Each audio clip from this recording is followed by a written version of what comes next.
playing now, and he's speaking with Mike and the media.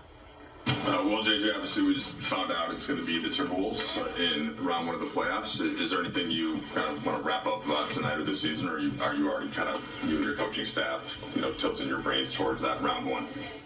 We're going towards the playoffs, yeah. I mean, tonight was, or today was, tough spot for, having to play two bigs that haven't really played. I don't think Christian and Trey, outside of some South Bay games, have been on the court together, and Alex hasn't played in a while, so those guys have done such a good job with the stay ready games, but these offensive rebounds killed us. What are your initial thoughts on round one against Minnesota? It's a very difficult opponent. They've played as well as anyone,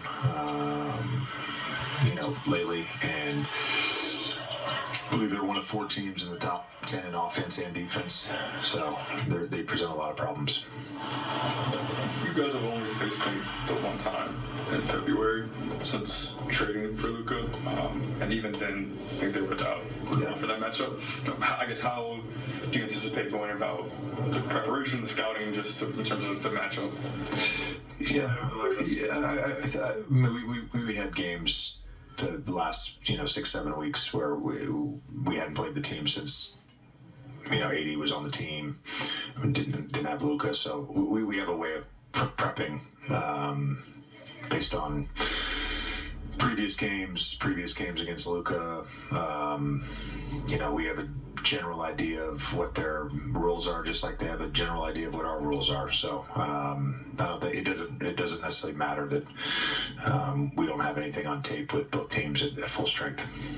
JJ, you said that during the game you would worry about you'd control what you could control. Were you getting any updates about anything during the game? Was that something you had told people you just didn't want to know anything? I accidentally got one. I had literally, Bob had written down the Clippers score in the second half and on a box score, and I happened to come across it, and then I put it out of my brain, and then I just kept coaching.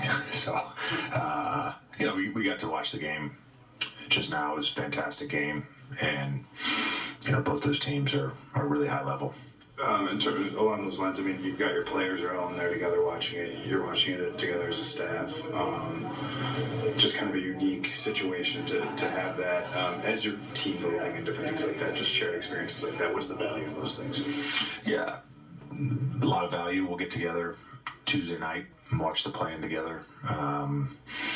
We'll spend some time Tuesday, Wednesday introducing a little bit of playoff stuff, but it's not necessarily going to be everything at once this week. We'll have to slow drip, and I think that's the approach that I think is going to work best for our group. So Tuesday will be more about us. Wednesday we'll introduce Minnesota and gives our coaching staff now, basically 3 full days, and then we can sort of map out what we want to do in terms of Minnesota prep Wednesday, Thursday, Friday, potentially Saturday.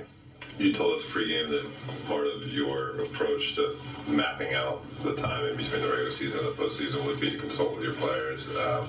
How valuable will the tape be potentially from Dallas playing the Wolves in the conference finals last year, and how will you approach kind of mining information from Luka as you prep? In my playing career, that happened a lot. There's regular season, there's playoffs, and oftentimes it's not completely different things, but there are nuances to what teams are trying to do against certain opponents. Greg was on Phoenix last year and got swept by Minnesota. Sorry, Greg. Just stating a fact. So he's got a good level of experience as well. Is literally the thing he said to me as soon as the game was over. So we have a lot of work to do, and they're a really good basketball team. Yeah. So JJ talking.